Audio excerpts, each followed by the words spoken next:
De um lado, a essência do Evangelho é a proclamação da graça. O Evangelho se apresenta como dádiva do amor de Deus às pessoas para acolhê-las.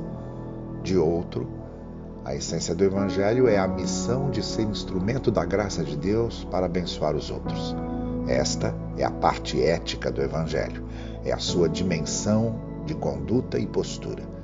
O Evangelho não mostra tão somente que Cristo nos ama, ele ensina que devemos amar como Cristo amou.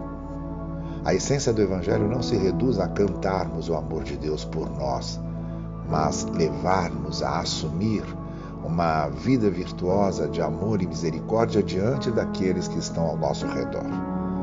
O Evangelho é a boa nova do amor de Deus por nós, mas também é o chamado para que sejamos a boa nova do amor de Deus para os outros. Nem mais, nem menos.